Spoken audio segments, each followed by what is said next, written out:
Greetings and welcome to step 21 of our Awakening in 30 Steps. Today's contemplation is on the benefits of altruism and extending love and compassion to living beings. Now, of course, I recognize how challenging the last post was. I read some of your comments and totally appreciate just how difficult it is to tolerate some of these reflections. And I want you to know how much respect I have for you, that you're on the path, that you're trying, that you've made it even to this step, and that you didn't concede to the whims of your instinctual reactions. It is just so easy on Instagram to go for the pleasant, beautiful, attractive posts, the little sunset in the Aegean, or somebody's little plate of food that's beautifully, designed and looks appealing and appetizing. It's very, very challenging to look at the very deepest, darkest core of our natures. I recognize this. And so congratulations if you've made it to step 21. The path to awakening is not an easy one. And it is so rare and precious that people like you have committed and are enduring and persevering. So I just want to honor you and recognize you for making it this far. Of course, last post is really considered the bad news. So you made it through the bad news. And the Buddha doesn't just leave us hanging in the bad news. The Buddha also offers us the good news. And so they come on the heels. You have to get through one to get to the other. And in thinking about how to position the good news, I also wanted to help us recognize that the central foundational teaching of Buddhism is called the Four Noble Truths, as most of you realize. The truth of suffering, the truth of the cause of suffering, the truth of the possibility of freedom, and the truth of the path of freedom. So suffering, its causes, liberation, and the path. That is the orthodoxy, if you will, of Buddhism. That was intended to be the foundational teaching given in a time in history where people saw life as a kind of prison. And the ethos of spirituality was one of freedom from that prison. But as I've already mentioned, the compassion teachings arise at the turn of the millennium. And at that time, the compassion teachings are grounded in a new philosophy of interdependence. In other words, there is no world beyond this one. The truth of suffering is really a matter of delusion, a deluded state of mind, and therefore liberation is also a liberation of the mind, not from the world, but from seeing the world in a very delusional, hallucinatory way. And then we get the great Mahayana teachings that we're on right now, which are really about how to transform the world through love and compassion. If there's no escaping the world, then we better improve the world. And therefore, the Four Noble Truths, they take on a slightly more social feel to them. They're the same framework, identifying that there's a problem, looking into their causes, asking oneself if there's a path of freedom, and then what is delineating the path, spelling it out. And so what we're doing right now is Shanti Deva's version of the medical model of the Buddha, but applied in a social context.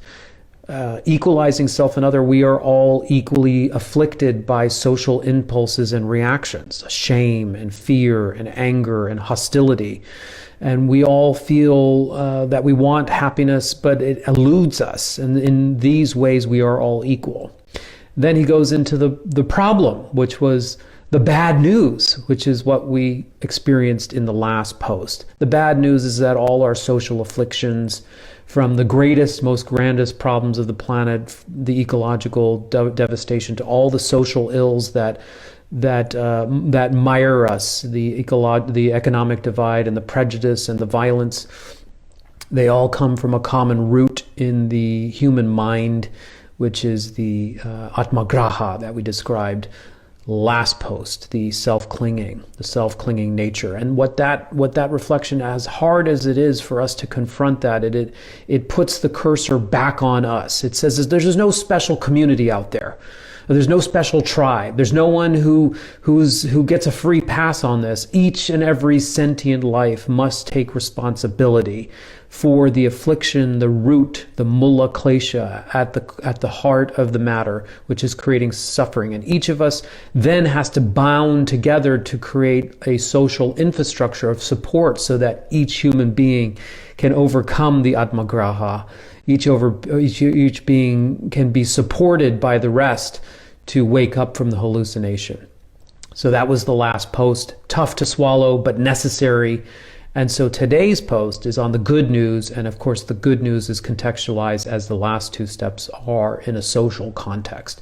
So contemplate the detriments of self-preoccupation or self-grasping is now has led to contemplating the benefits of altruism. And so we're going to do the exact same thing.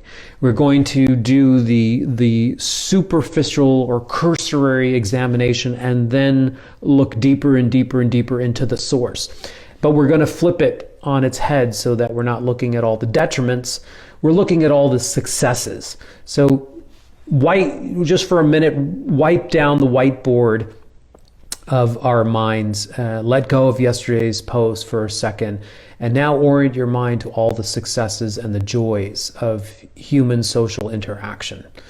And if you can just start, close in your own vicinity to the near and dear moments. Yesterday I was cuddling with little Pema, who's 4 years old, and he was like just so juicy in my arms, just so buttery and juicy.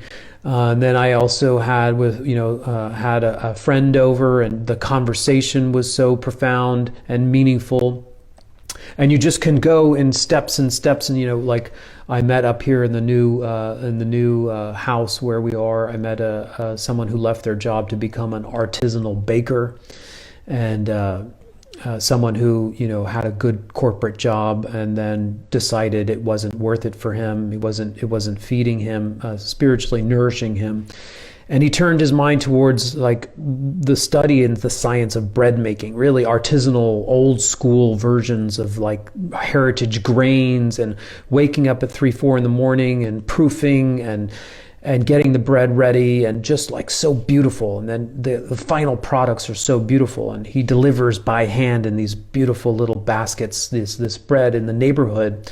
Very old school.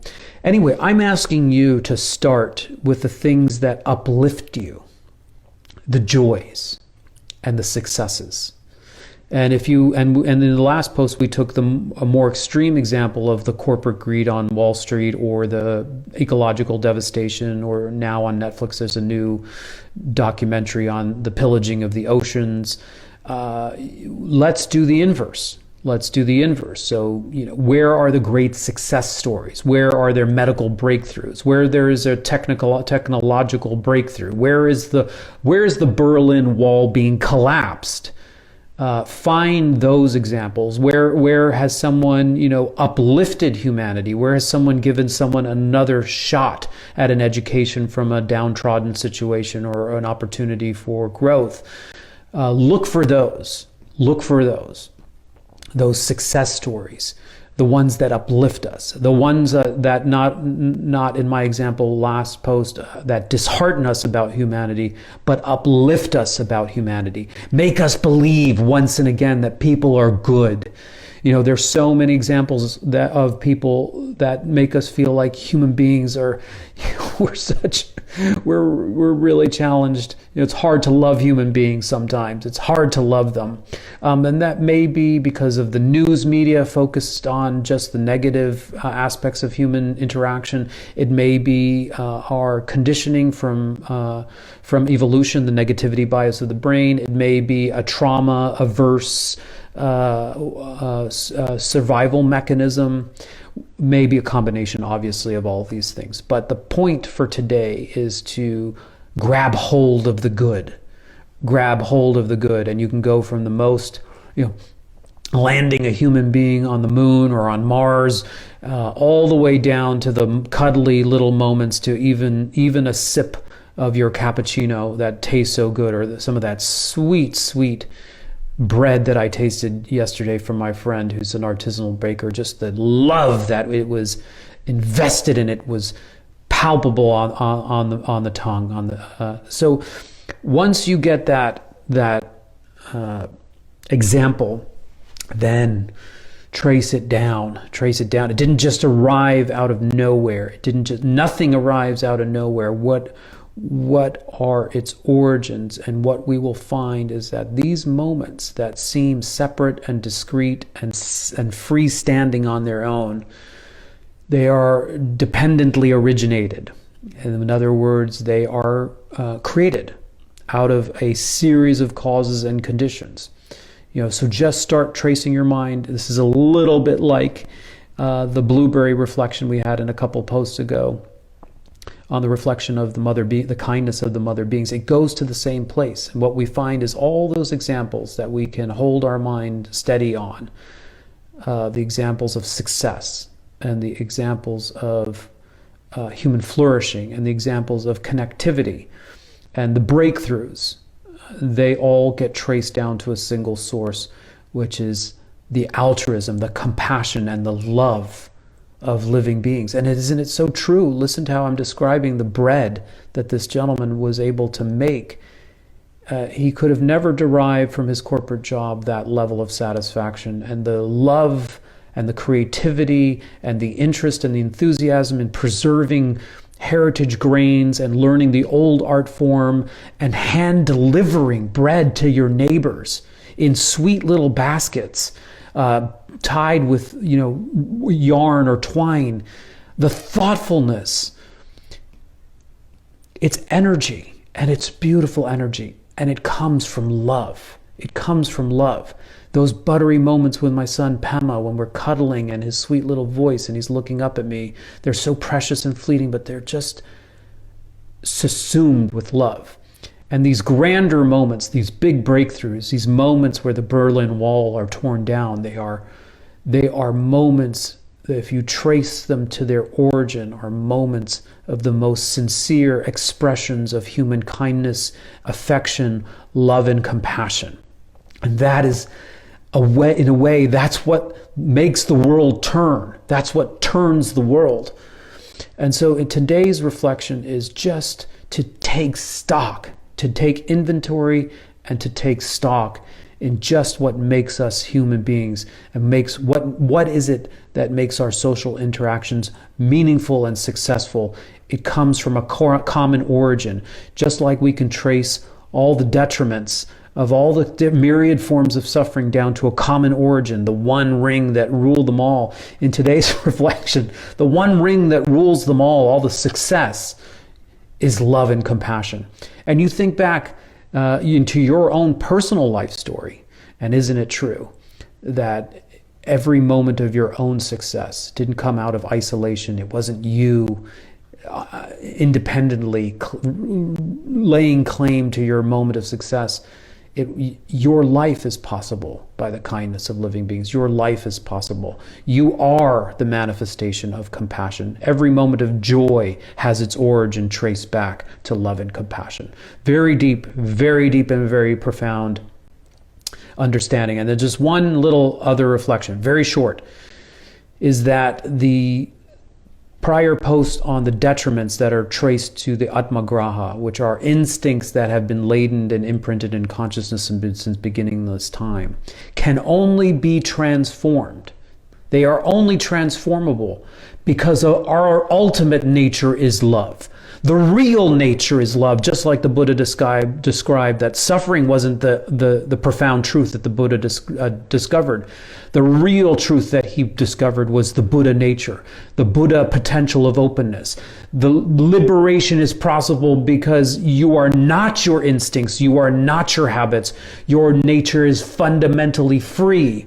And here is the same reflection, just to uplift you, those of you that had trouble with the last post. Your nature isn't isn't hardened by these habits of self-grasping. Your nature is open and free. That is your nature. Your nature is love. This is the 21st contemplation or step on these 30 steps of awakening. All best wishes.